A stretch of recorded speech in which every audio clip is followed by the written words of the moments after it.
జాంకాయతో ఇలా హల్వాని ట్రై చేసి చూడండి. చాలా టేస్టీగా ఉంటుంది. 2 జాంకాయలు తీసుకొని ముక్కలుగా కట్ చేసుకొని మధ్యలో గుజ్జంతా తీసేయండి. ఇప్పుడు గ్యాస్ మీద ఒక గిన్నెని పెట్టుకొని కొన్ని వాటర్‌ని యాడ్ చేసుకొని జాంకాయ ముక్కల్ని మనం కట్ చేసి పెట్టుకున్నాం కదా! వాటిని వేసి ఉడికించుకోవాలి.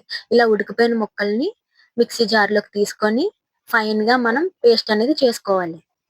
ఇప్పుడు ఈ పేస్ట్‌ని గ్యాస్‌పై ఒక బౌల్‌ని పెట్టుకొని దాంట్లోకి ఈ పేస్ట్‌ని యాడ్ చేయాలి.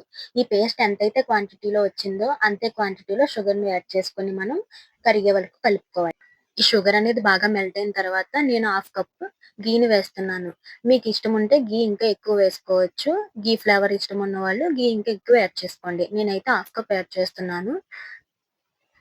తర్వాత చిటికెడు ఫుడ్ కలర్‌ని వేసుకున్నాను. ఇష్టం ఉంటే వేసేయండి లేకపోతే స్కిప్ చేసేయండి.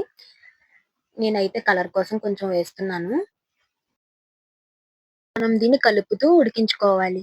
ఇది దగ్గర పడే కొలది అడుగంటిపోతుంది. కాబట్టి జాగ్రత్తగా మనం ఉడికించుకోవాలి. దగ్గర పడుతున్న కొద్దీ మనం లో ఫ్లేమ్‌లో పెట్టుకొని ఉడికించుకోవాలి. నెక్స్ట్ గ్యాస్‌పై గిన్నెని పెట్టుకొని కొంచెం ఘీని యాడ్ చేసుకొని బాదం, కాజులను చిన్ని ముక్కలుగా కట్ చేసుకొని ఫ్రై చేసుకోవాలి. త్వరగా వేయించుకొని స్టవ్ ఆఫ్ చేసేయాలి. ఇలా దగ్గరికి ఉడికిపోయిన తర్వాత మనం ఫ్రై చేసుకున్న కాజుని ఇందులో వేసి కలిపేసుకోవాలి. అంతేనండి.